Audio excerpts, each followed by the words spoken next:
Welcome to the F.E.A.R Chronicles, false evidence appearing real, where we are covering real stories for navigating burnout, bold moves, and becoming your best self.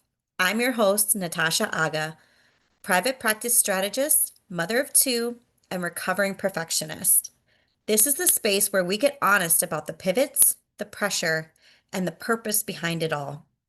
If you're navigating life transitions, career shifts, motherhood, or learning to trust yourself again, you're in the right place.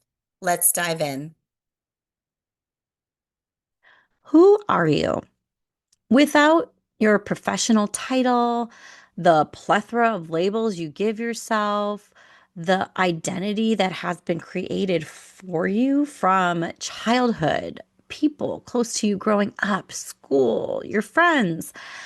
Traits are characteristics you have heard others describe you as. The more you hear something, you eventually believe it to be true, whether you like to admit it or not. Are you your name? Are you your role? No, you are not those things. You are so much more than those. Your essence, your spirit is one of a kind. You have a purpose here in this life. What is it? Are you actively working to achieve what you desire? In the throes of parenthood, entrepreneurship, being a single parent, we tend to go with the motions.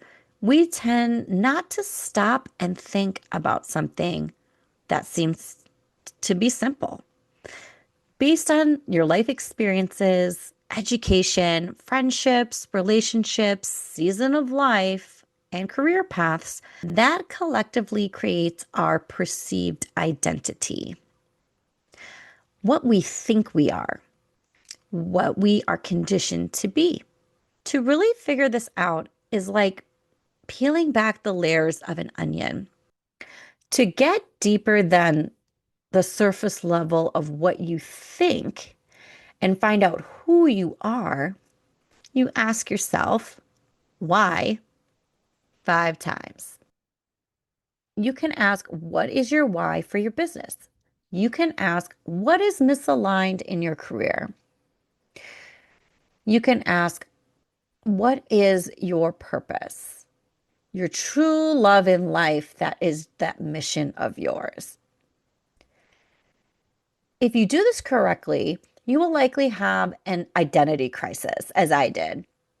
I have an older YouTube video where I talk about my identity crisis from when I realized that I had blocks about transitioning from the identity of speech language pathologist to strategist and consultant. My what I called my primary identity was a speech language pathologist, a medical speech language pathologist. Then I was a director of rehab speech language pathologist. Then I was a private practice owner, speech language pathologist. That's what I went to school for. That's how I made a living. That was who I thought I was. Then I gained other titles like, mother, partner. I was my kids' name's mom. So, you know how you get, once you have children, everybody just calls you their mom. That's your name. So, it's just funny.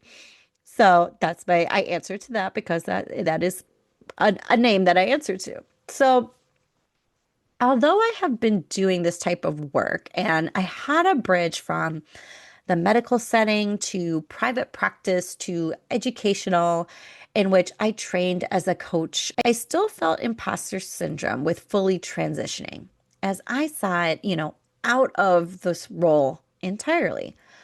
Who was I to do this? How could I make a living doing this type of work that I didn't directly go to school for? How could I pivot to do something else? Who am I? Imposter syndrome flooded my mind. Doubt trickled in.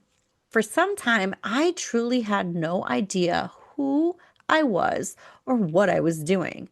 I felt even more confused than before. Making the transition from the outer world or that reflection to match the inner reflection of who you are, what your passions are, your mission, your anchor, your self beliefs should be a match to that. I am figuring it out.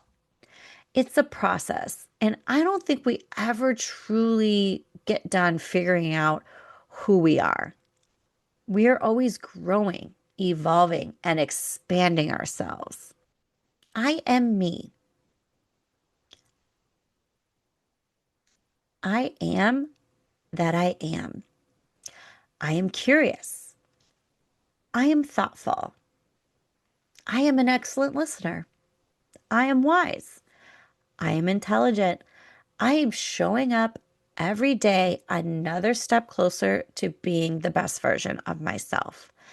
I am following my passions and making progress towards my goals on my journey to becoming her. You are meant for more, and you're fully capable of creating the life that you desire, that you dream of. It's all here and available to you. You just have to be open and willing to receive by trusting in yourself, knowing you are deserving to have it all. You can create anything you want. I would love to hear from you. Any light bulb moments, insights, or takeaways from this episode, you can share with me on Instagram at Natasha Aga Consulting or comment below. I invite you to take my 2-minute Are You the Bottleneck quiz to find out who or what is slowing down you and your progress. It's fast, fun, and eye-opening, which I will link in the show notes below. Thanks for joining me on the F.E.A.R Chronicles. If this episode resonated with you, I'd love for you to like, comment, or share with someone who needs it. Want more support? Check out the links below for free resources, workshops, and how to work with me. Remember, bold moves start with small shifts. You've got this, and I've got you.